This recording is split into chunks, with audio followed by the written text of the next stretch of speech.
Wilder Show podcast for Thanksgiving week. Already. I know. I'm Scott. That's Lauren. Hello. Hey there. Hey. How you doing today? I'm well. How are you? I'm okay. Instagram, you find us there. Instagram, you'll go to Wilder Show Pod or search that, and you'll find it. If you would like to send us an email, it's podcast@wildershow.com. The Wilder Show podcast drops Tuesdays and Fridays, 6 a.m. Central Time, or before on Spotify, Apple Podcasts, wherever you get your podcasts. So please, even right now, would you like, rate, follow, subscribe, share, give the thumbs up there even right now. Even if you're going to stop listening, just give the thumbs up right now. You can also find us on TikTok. Some things we put on TikTok. So thanks for doing that. And a little pre-sale, one day back on the radio, which may be enough for most people. So one day back on the radio is coming up, and we'll tell you about that as we get closer. But I think it's going to be good. Oh, Everything I can, think about it seems like it's going to be good. Since it is Thanksgiving week, we do want to talk a little bit about some things that are maybe not as newsy, but a couple of things we have to do. The Comey and Letitia James cases were dismissed. We won't get into all the details about that. It had to do with who was prosecuting, and did that person have standing to do that? They were dismissed by the judge without prejudice. What that means is, has nothing to do with prejudice. What it means is these cases can be brought back against Jim Comey and against Letitia James. And I would believe that the president wants to do that. And so they'll fix the problems that were part of that, and they will likely refile and give it another go. So we'll probably go just a tad lighter on heavy news, and probably maybe short. I don't know. How long is this going to be? When it's over. That's how long it's over when it's over. And if we can just get the rest of the world to cooperate on not making a lot of heavy news for us to have to take the time away from our lighter fare. What are my 4 rules, Lauren? What are my 4 rules? 4 rules for living. If it's a mic, it's on. If it's a camera, it's rolling. If it's a gun, it's loaded. And if it's a bear, it's hungry. That is right. Campbell's Soup people are in trouble. What happened? Well, a bit of a firestorm. Uh-huh. Former employee allegedly, secretly recorded a vice president. That's really bad. Yeah, it's a bad end of the sentence if it starts like that. Uh-huh.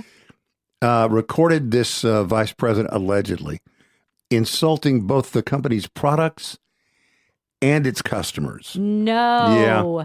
Robert Garza of Michigan filed a lawsuit against Campbell's and released audio he says features Vice President and Chief Information Security Officer Martin Bally. He provided the damaging recording at Detroit's Local 4 News, which broadcast portions of it. In the audio, a speaker identified as Bally is heard saying, "We have blank for blanking poor people. Who buys our blank? I don't buy Campbell's products barely anymore. It's not healthy now that I know what the blank is in it." Ooh. The blanks are particularly bad.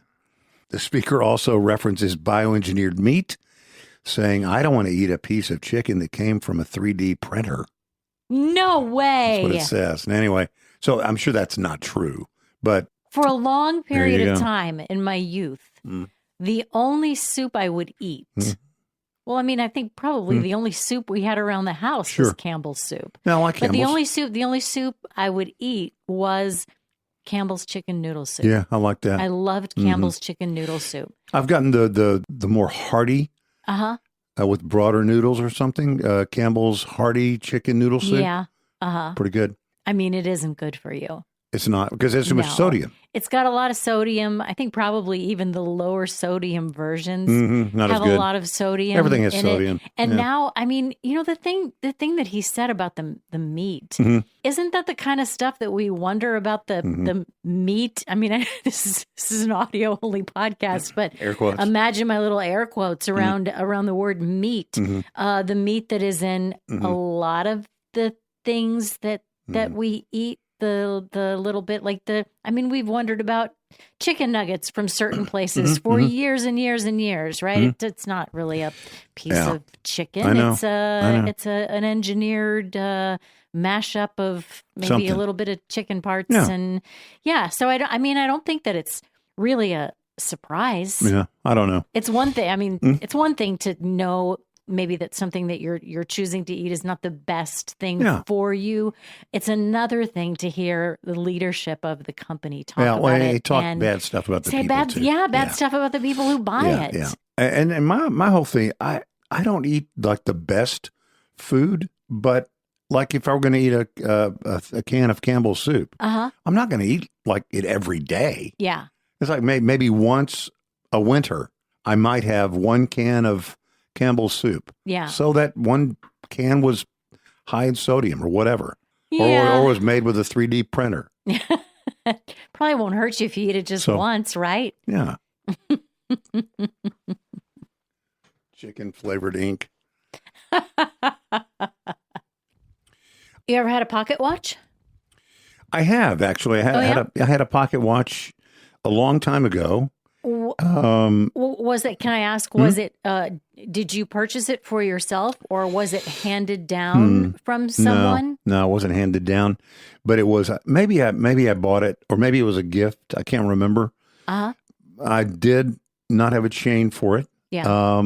It's impractical. Unless you're wearing a vest. Yeah. Like the olden times, they wore the vests, and you would keep the chain would be from the button or the buttonhole down to the pocket where the watch is. But nowadays, people just look at their wrist. Yeah, I think even my grandfather. I only really knew one of my grandfathers. I don't think he even had a pocket watch. I think he just had a watch on his wrist. On his wrist. I know my son-in-law has a pocket watch from his. I think that was from his grandfather to his dad, and now he has it too. By the way, all those hand down things make me really nervous. That you're going to lose it? Yes, it's like it's in my care. It's like I'm going to put it in a lockbox. I can never really enjoy it. Can't even look at it. Yeah. And that's the thing. It's like now it's a matter of, okay, buddy, it's yours now. It's like, wait a minute, but now what if something happens? I kept it safe for my time. Yeah, that's right. I did. Now it's your turn. And my dad gave it to me, and I'm giving it to you, and here you go, and I'll take good care of it. And it's like, ooh. Sometimes things happen. Yeah, I bet I'm going to tell you about a watch, and I bet whoever is holding onto that watch now will hold on to it pretty tight. Yep. This was a watch that was sold at auction recently for a record-breaking $2.32 million. For a pocket watch. It's a pocket watch with a story, though. Go. A great story. It was, first of all, it is the highest price that has ever been paid for memorabilia from this particular tragedy. Okay. Lots of memorabilia came from this event, but this is the most that was ever paid for memorabilia. It is a gold pocket watch that once ticked for first-class passenger Isidore Straus. He drowned alongside his wife, Ida, on the Titanic. Oh, are you kidding? No, it's an 18-karat Jules Jurgensen watch. It was engraved and given to Strauss for his 43rd birthday, which was in 1888, the same year that he became a partner in New York's iconic department store Macy's. He was a co-founder of the Macy's department store. Wow. The watch was recovered from his body after the ship sank, as we all know, on its maiden voyage in April 1912. He was found with his wife. I said, great story.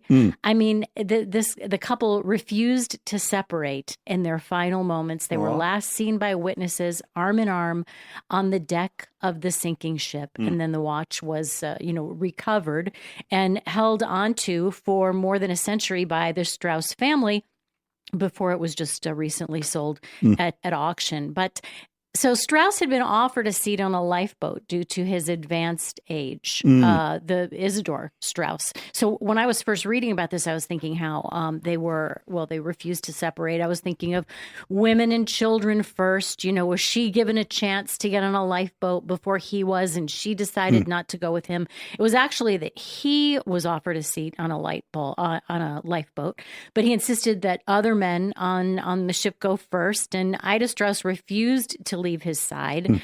They were among the very few first-class passengers that perished in that disaster. They went down together, and it made me wonder, would you tell your wife to not get? I mean, would you put your wife on the lifeboat if you had an opportunity to get on a lifeboat before your wife? Would you take it? I would hate to be at any dinner table where this question is asked. Oh, I can answer either one very quickly. You can? Yeah, absolutely. Okay, tell me.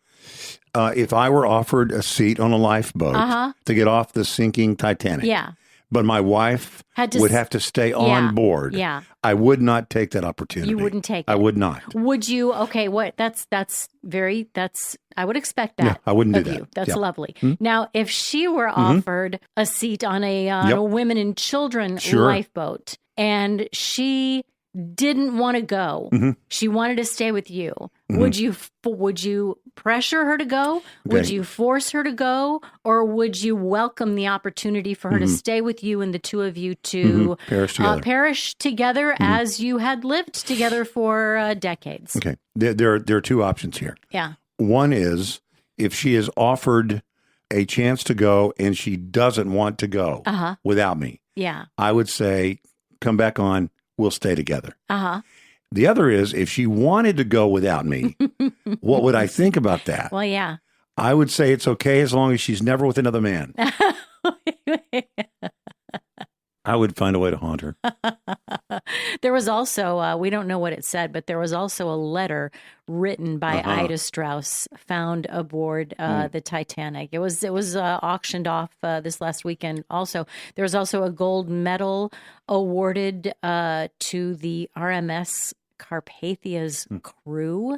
Was also found on board the Titanic. A lot of money went on Saturday. $3.92 million in total for those three things. And our tie to the Titanic, we have a significant tie to the Titanic. Yeah, you want to say what it was? I said what day it was that the Titanic. All I said. No, you said the year. April 1912. Yeah. It was April 1912, but the date was April 15th. It was that it sank. April 15th into 16th. It was 14th into 15th. Because it was nighttime, right? It was technically the last glub, I think, was on the 15th when the boat really went all the way down, and that was the date we chose to start the Scott Wilder show. We did, which is seems like a horrible idea to start your journey in something you've never done before on the anniversary of the sinking of the Titanic. The sinking of the Titanic on its maiden voyage. So it's sort of the same thing. Yeah. We're having our maiden voyage of a talk show on the anniversary of the sinking of the Titanic on its maiden voyage. We actually lasted longer. We did. Than the Titanic did. Actually, what we said at the time, because we acknowledged that. Yeah. Seems like a dumb idea to start the show today. The difference is at the Titanic, they thought they were unsinkable. Right. And we know we are not. No. So we were far more humble. Give it a go every day. Oh, and since it is Thanksgiving week, if you would like, you've made it before. I've made it many times before. Aunt Mary's chocolate icebox pie. Yes. It is really, and there are a lot of great pies in the world. Look, I love banana cream pie and all the different kinds of pies. But really, Aunt Mary's chocolate icebox pie is one of the best pies. If you make one, you'll wish you made two. If you make two, you'll wish you made three. If I'm lying, I'm dying. No, you're absolutely right. So if you would like that recipe for this, holiday season, just send an email to podcast@wildershow.com. Podcast@wildershow.com. I promise you will be glad you made it. It's and again, you made it a billion times. Many, many times. Yeah. Over many, many years. It's really good. Passed it on to family members who have also made it. Fantastic. Enjoyed it. Loved it. It's become a part of holiday traditions. We will talk more about food in Scattershoot because this is Thanksgiving. So we'll talk about the Thanksgiving. We'll talk about all kinds of things. Football. What's on your plate? When do you start with your Christmas decorations? All those kinds of things. One more serious thing Yep. before we move on. You heard the news, I'm sure, about Caroline Kennedy's daughter, one of her two daughters. Yes. Very sad. Tatiana Schlossberg, 35 years old. She has been diagnosed with acute myeloid leukemia. She was actually diagnosed about a year and a half ago. It was in May 2024, days after the birth of her second child. She now has a 3-year-old and a 1-year-old. They noticed something unusual with her white count very shortly after, just in routine blood work after the birth. She was a healthy, very active, athletic young woman. And just this tiny little thing with her white count, they noticed, and then went on to do other tests. And over the last year and a half, she has had all kinds of different treatments.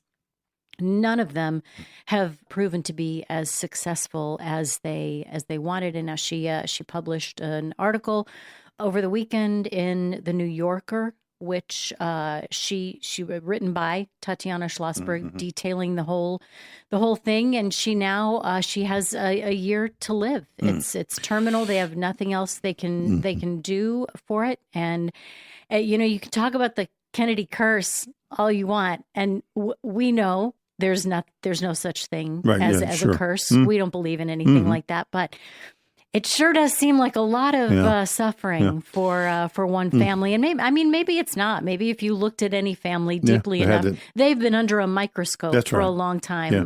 The kind of microscope that not many families have trained on them, if that's even the spotlight that not many families have had trained on them. Everybody goes through things like that, but man, it's tragic. There are two things. And number one, those Kennedys have lots and lots of kids. They do. So it's a very big group of people. And in any big group of people, you're going to have some issues, some health issues, some drug issues, some other issues. Sure. That's number one. Number two, you're right. The spotlight has been trained on them. I was reading, there's a weird thing about her diagnosis. You mentioned acute. Is it myeloid leukemia? It is acute myeloid leukemia. Yeah. But it has a weird... It has a rare variant. It's a rare mutation. Right? It's known as the inversion 3. Yeah.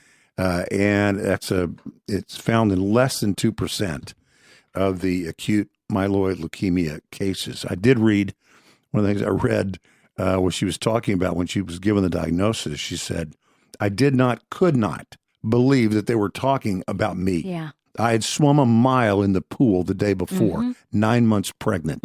I wasn't sick. I didn't feel sick. I was actually one of the healthiest people I knew. That's tough. I mean, if you've known anybody who's been diagnosed with cancer, sometimes that is the thing. Yeah. You go, look, they don't look sick. I don't feel sick, but something's going on, on the inside. Anyway, yeah, quite sad.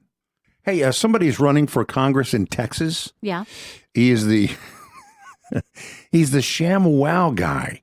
Do you remember that guy? Sham what? Sham Wow. It was is it like a it was a chamois to polish your car. And yeah. Okay. He was a pitch man. He was an running infomercial. For Congress? Yeah. Okay. He was an infomercial pitch man. His real name is Vince Shlomi. Vince Shlomi. Okay, got it. He has, according to a filing with the state's Republican Party, he is running for Congress in Texas. He's running for the seat that is held by Representative John Carter, 84, who has served more than 2 decades in Congress. Even though he's 84, he is running for re-election. So Shlomi, the pitchman, the Sham Wow guy, has a bit of an uphill battle against the incumbent. But wait, there's more. Maybe that could be the name of his campaign. I think that's a great idea. But wait, there's more. You might be in the wrong business. There you go. Anyway, you've got a lot of, maybe the key is you've got a lot of ideas for things like that.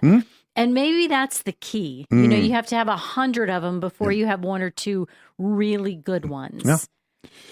Yeah, I have some ideas. I've had some ideas. You have lots of ideas. Anyway, you will know him if you see him. Although he's older, he looks older because he is older than we all are than we used to be. The Sham Wow guy. Yeah, is? he looks a little bit. When we saw him, he was young and hyperactive and skinny and spiky haired on the Sham Wow ads. That's kind of interesting, though. Anyway, there you go. So the Sham Wow guy is going to be running for office in the state of Texas, and I think that's great, and and I do believe that probably. But wait, there's more. Or to avoid bitter disappointment.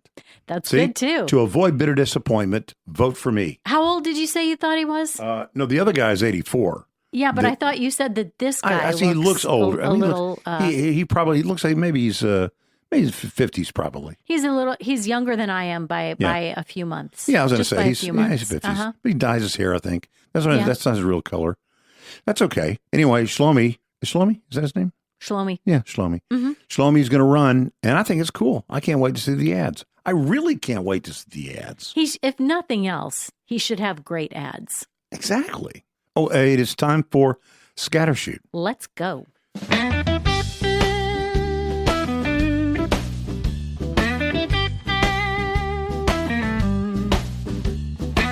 The Wilder Show Scattershoot on Thanksgiving week.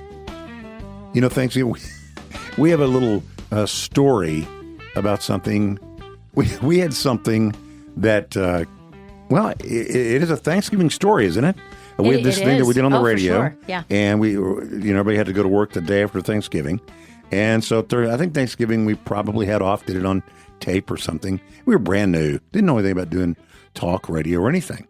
And worked that next day and did a normal show. Yeah, let me just correct something. Yeah, what did I do wrong? Well, no. You said everybody had to go to work the day after Thanksgiving. It's a part of the problem. Nobody went to work on the day after Thanksgiving. The radio, but we had to go to that's work what I meant, on the day after Thanksgiving. Yeah, that's right. Radio, having a career in radio was never, coming along with that was never a lot of holidays because radio was, 24 hours a day, 7 days a week. Somebody had to be there. Somebody had to get the job done. And so, quite often, if you weren't working in the office, if you were working on the air, somebody had to work on Thanksgiving. Somebody had to work on the day after Thanksgiving. So, that's. So we did. Yeah. And it went disastrously. It was dead, as you might imagine. People were doing different. Everybody else in the real world, they're doing different things. They're out shopping the day after Thanksgiving. They had the Black Friday sales or whatever. And right then we decided we are never doing this again. And we should mention, too, for anyone who might not have been with us then, it was a call-in show. Call-in talk show. 3 hours long. 3 hours long. 3 hours long. Yeah. So, there were some times when we would do things that, didn't involve a lot of callers. But the lifeblood of the show, the Very thing that was interactive, most interesting for you as the host was to have a lot of people call to ask a question or, talk about something maybe interact. To interact with the people who would call. And man, there was just it's crickets. There's nobody. Now, to be fair, it was fine. We did a fine show. We did. We did a fine show. It was all good. We were surprised. But we were really surprised. Yeah. So we thought we're never doing that again. And so the next year and every year after that, we did a thing called Bumper Music Friday. Right. And people used to always comment, "Man, you get the best bumper music. Got the best bumper music." And I thought we did too. We did. Great bumper music. And maybe everything seemed better because the bumper music was so good. I still hear a couple of those songs in the grocery store every once in a while, and I get really excited. Go ahead. Yeah, you got Booker T and the MGs. You got Herb Alpert, Tijuana Brass. You got some good Buddy Rich. You got some good jazz and stuff in there, and many other that I'm leaving out. But we decided for the day after Thanksgiving, we christened it Bumper Music Friday. And what we did was we had done a thing throughout the year, like a week in review and that kind of stuff. And in the middle of that, sometimes there were outtakes. And so we would get these little outtakes, and I would just save them all year long. And so we would play the bumper music, the full songs, the full instrumentals, bumper music, And then between the bumper musics would be these outtakes from the show. And a few little best of things from the year, sure, too, right? Like maybe just funny stories. Little funny stories or whatever. Yeah, things. right, Yeah, exactly. nothing little heavy. Thing, nothing just heavy. Fun. Nothing news. Yeah. And nothing interactive. It was just a deal like some of our favorite little stories or a mistake that was made on the air that turned out to be a fun thing. Mm-hmm. And that was Bumper Music Friday. So as you were celebrating with your family and eating and football and friends and all that you do on Bumper Music Friday Eve, which is, some people call it Thanksgiving. Some people do. Just know that in our mind's ear, we still are doing on Friday, Bumper Music Friday. Now, a reasonable question might be, why don't you do a Bumper Music Friday on the podcast? Because that will be on Friday. Yeah. It's a very long legal answer involving copyrights. So we're not going to get into explaining all that again. Yeah. Normal thing, lighter probably, but normal thing on a Friday. So there you go. There's the story of Bumper Music Friday. Thanksgiving week begins the holiday movie season. Oh, yes. Which I think used to be a bigger deal. I think a lot of movies are coming out, but I mean, most of the time, if you want to see a movie in the theater now, it's like you have to, if it even gets released to the theater. Oh, that reminds me of something else I want to mention to you. If a movie even gets released to the theater, it's only there for, a week or two or no time at all. And then you don't even really have an opportunity to see it in the movie theater. Again, you just have to stream it somewhere.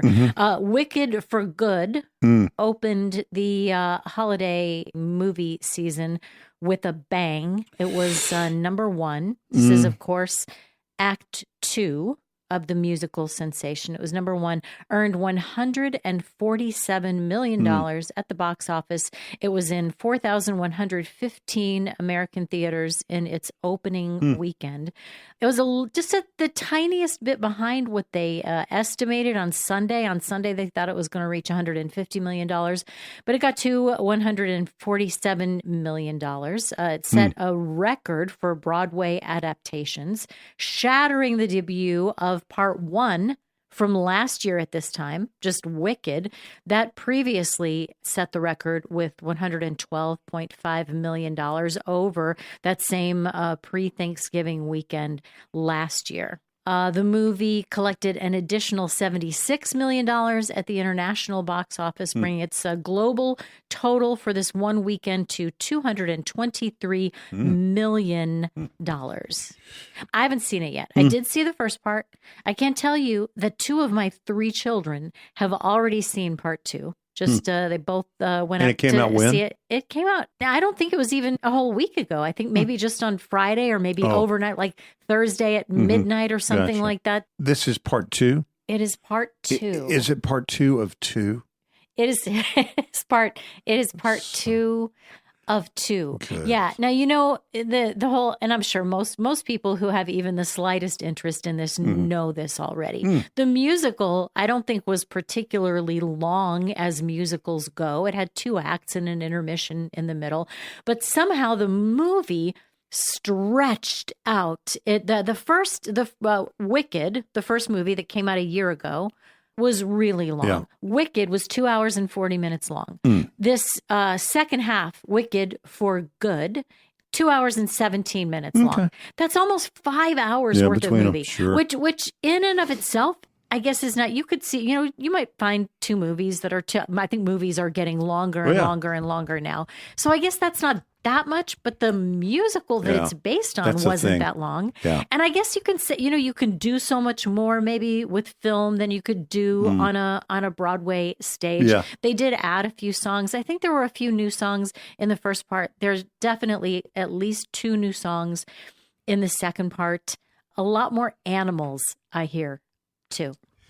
I mean, real animals or some like no AI animals? They're AI animals, but a lot more animals than there were in the Broadway version. Well, but that's really been kind of my favorite thing about Wicked for Good coming out is all over the only social media I really do is Instagram, but lots of throwback things to the original Broadway musical and the original stars of that. And it's kind of fun to see that. It's almost 25 years old. I think it premiered in 2004 or something like that. So this whole thing has been a part of our, a part of the zeitgeist for almost a quarter century now. Everyone deserves a chance to fly. They do. Okay, Thanksgiving. What's on your plate?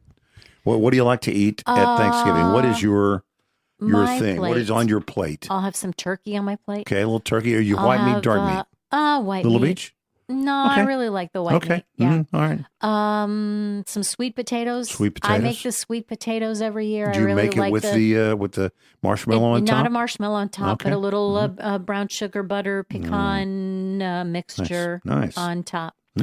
I like that a lot. Mashed potatoes. Got to mashed potatoes, and we are a gravy family. Okay, good. If I eat someplace else, which I haven't had to do, I mean, maybe once or twice in my life, have I eaten a turkey that was not prepared by my mother.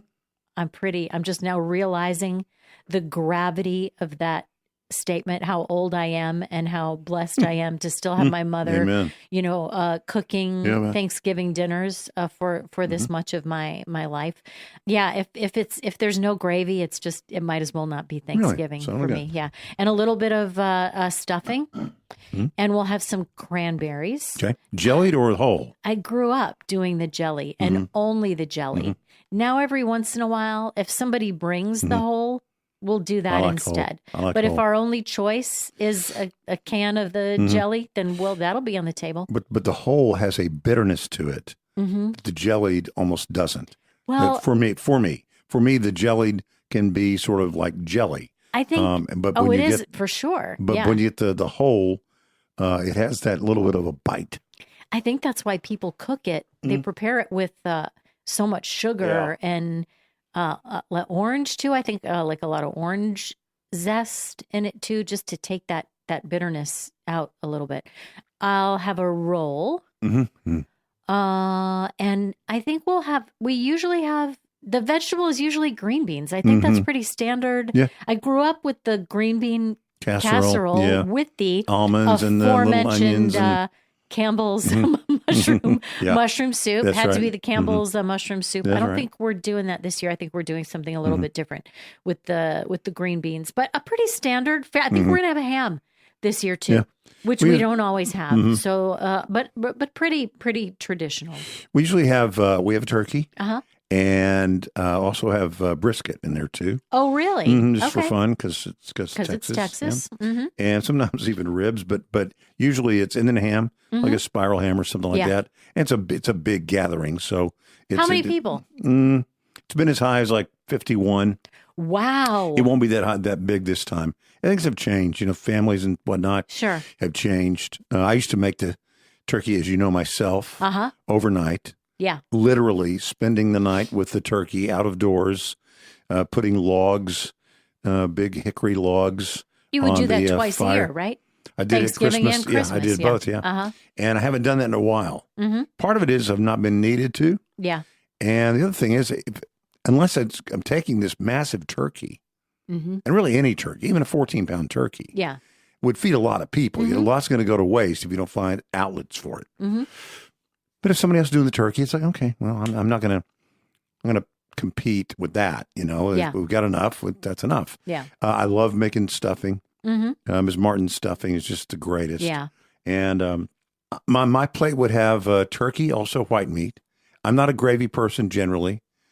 I would have cranberry, a little bit of cranberry, just enough cranberry sauce. It's got to be whole cranberry sauce. Quite a bit of stuffing. I like stuffing quite a bit. Maybe some kind of au gratin potatoes. We do that sometimes, some au gratin potatoes. Or a potato thing that is done in a pan. I like to get the corners because they're really crispy. That's a good thing about the sweet potatoes that I mentioned before too, because there's butter in that topping, so it gets kind of brown. Perfect. If you get the edge, it's caramelized. A little caramelized there on the edge. It's really good. But go ahead. I'm sorry. You're talking about the potatoes. Potato thing. Yeah. My sister-in-law makes this potato thing, and it's got, I don't know, maybe cornflakes or something on top, and it's great. Just really good. Diced potatoes or something. I don't know. I just eat a bunch of it. Kind of sounds like, have you ever It's had really good. funeral potatoes? Maybe that's it. I don't know. I It don't sounds know what that is. like funeral potatoes. Yeah, it's really good. It's just a really good good potluck kind Yeah, of thing. it is like Something that, to bring along for a group. Yeah. Somebody brings some kind of special mac and cheese. Somebody does a special green bean something. Somebody else used to always bring, I don't think in this group this time, would bring a some kind of it was like a bread bowl.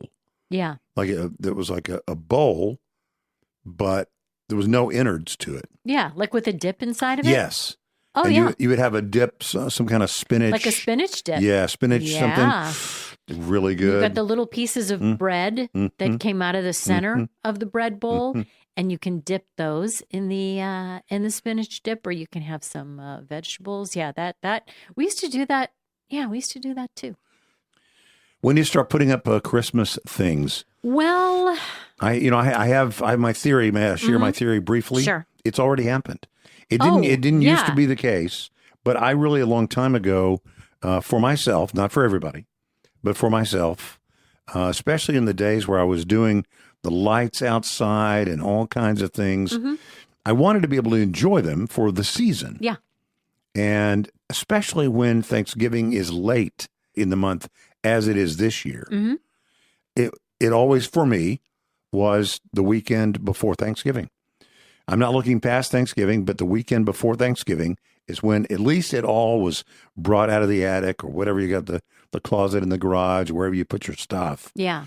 That it really was good to go, ready to unload very quickly so we could have it out and then put the boxes back up. Yeah. So we could actually have no mess. That's such a good plan. It is. Did it ever work out that way? Sometimes. Really, sometimes it did. Yeah. But I'll tell you, you have to be, it's an overused word, you have to be really, really intentional. As you come to the end of the week before Thanksgiving. So Thursday, Friday of last week was the time to say, okay, got to get the plan together, get those boxes out, blah, blah, blah. Because sometimes if you delay in unloading them, you have these boxes hanging out, and you don't have to be a big deal. So if you do it that weekend before Thanksgiving, then you can really enjoy it, really relax. Yeah. The whole holiday is a bit more relaxed. I don't think I ever had things up before Thanksgiving. I don't think I ever even really started, and this was even growing up. I don't think we ever really started until Day after. the day after Thanksgiving. Yeah, that was the deal. And then, but what I do remember is being really at a breakneck pace to get it done by the end of that weekend. If it wasn't all done, if everything wasn't out by the end of that weekend and all the boxes put away, then it was just going to linger for weeks. And those boxes would stay in the hallway and in the kitchen and in all of the places that they weren't supposed to be. But what is really getting to me now, okay, so now in a turn away from that tradition, I do already have a Christmas tree. Got a Christmas tree over the weekend. Just got a little pointer on where the trees were good and affordable, and so I went there and got a tree, got it in the water, got it put up. But that's the only thing I've done so far. I need to get everything else out now. But everything else, again, I know it's audio, but picture those air quotes around everything else. I have so much everything else, so much everything else. And I really don't put it out. I don't put it all out anymore. And a lot of those things were accumulated when my kids were little. And some of those things, I mean, I'm not talking about the heirloom things, the little, things decorated with, fingerprints, little reindeers made with white paint, fingerprints and stuff like that I'll have to keep. Don't have to, but will keep forever. But then boxes of stuff that I don't even take out anymore. I know. And every year I say, when I'm going through those boxes and shoving them back, into the corner where they came from. Next year, when I put everything away, I'm going to go through all of these boxes and I am only going to keep what I used this year. I'm going to get rid of everything else. And then by the first or second week of January, I'm so tired of looking at everything that's the last thing I want to do. I just want to get it all packed away and shoved back in the, against the wall in the garage again until next year. So I really want to be better about that this year. Well, plus some of the things you don't put out or for whatever reason, and you say, well, look, there's no way I can throw that away. That's my, well, I mean, that, do you know how many, because a lot of the stuff, I think as we've gotten older, yeah. at least for me, I live more simply. Yeah. And so I don't put on all of the Christmas ornaments from all of the places where I've been around the world. I don't put all the Christmas ornaments up but I wouldn't want to get rid of them. Yeah. I don't want them to go away. No, I know. I'm glad I have them. But, it's one of those things where I'm simple. I like it very simple. And you don't put a lot out. You don't let it clean up. Yeah. And that's good. I mean, it's a representative, not exhaustive. That's my little phrase. When you representative, not exhaustive of your past Christmas experience. Christmas is past. Yes. Yeah, I like that. When you said, well, I can't throw that away. If I had a nickel for every time I said that, yeah, the thing I could buy a whole lot more stuff. And the thing is, when I said that, you thought of specific things. I did. Yeah. Are you a colored light or a white light person? Mostly white. I am too. I grew up lights. colored. Yeah, me too. Colored lights, and we used to light on the floor, and there were the blinking colored lights. So we'd light on the floor in the front room as a kid, and get our sleeping bags or whatever, and we'd look up at the ceiling. Yeah. And on the white ceiling, you would see just the little flickers of the different colors that would come on and go on. And we had this record player. And we used to stack all those, and this sounds really cliche, but all those Goodyear Christmas albums. I remember that had, those. Doris Day and Frank Sinatra and Dean Martin and Johnny Mathis and whoever else, the minstrels or whoever the New Christie minstrels and all that. And they would stack those. My dad would stack them up with this little player. And, we would be supposed to go into bed. We'd listen to the Christmas music and ka-dunk. The next one would come on, and we'd play ka-dunk. And you come in, you flip it back over, and you listen to the 5 albums again. Now it's all, it's hard to explain that to people today, kids today. I mean, it's on their Spotify playlist or whatever. Yeah.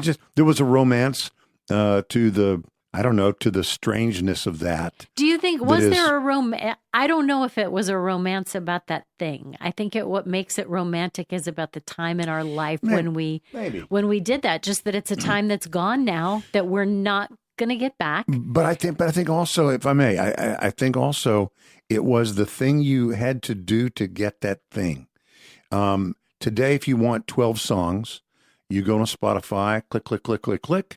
Or borrow someone else's playlist, it becomes your playlist, you rename it, you add things to it, or tell AI, add similar things to this playlist if I hit that button and let it do it. That's what it takes today. It takes nothing. I don't know. In those days, you had to go to the store, to the actual store that sells the tires. And you had to, if you could get one before they sold out, you had to get one of those albums and you brought it home and you had to put it on the play. I mean, it's the things, the tactile things that you had to do that made it different. It's not just... it was not different just, for sure. But I mean, it's not just because I have a warm feeling about Go Times. I think it is special, those things you had to do to bring about this memory. It wasn't a plug and play world. I think we make it special because it was about us. And I think that's okay.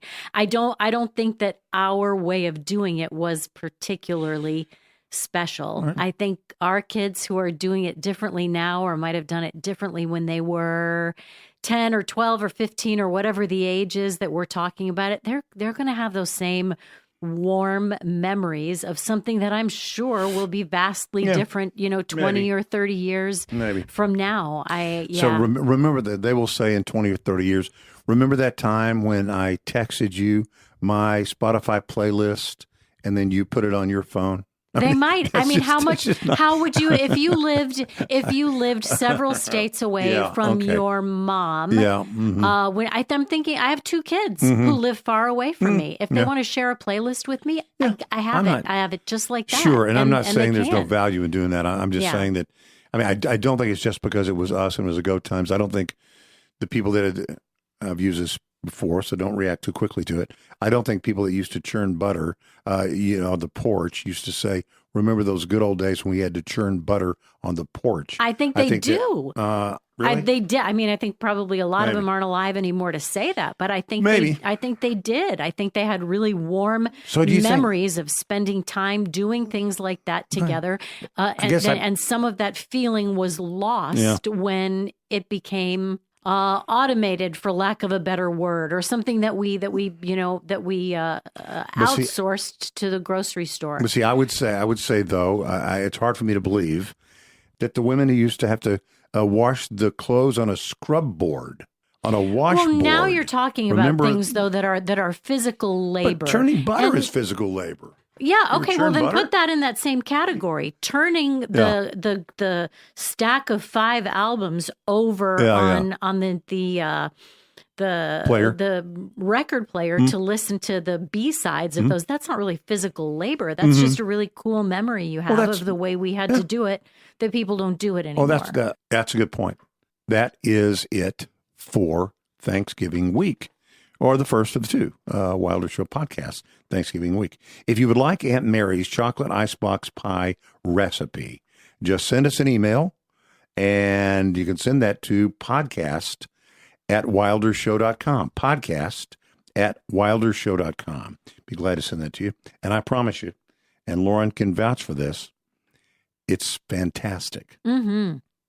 You can email podcast@wildershow.com. The Wilder Show podcast drops Tuesdays and Fridays, 6 a.m. Central Time or before, on Spotify, Apple Podcast, iHeart, Amazon, YouTube. Also on the TikTok, search Wilder Show. And wherever you get your podcast, you'll find the Wilder Show podcast. So please like, rate, follow, subscribe, and share. And Lauren, thank you, and happy Thanksgiving. Thank you. Happy Thanksgiving to you too. And we'll see you next time. Da da da da da da da da da da da da da da da da da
Do-do-do-do-do.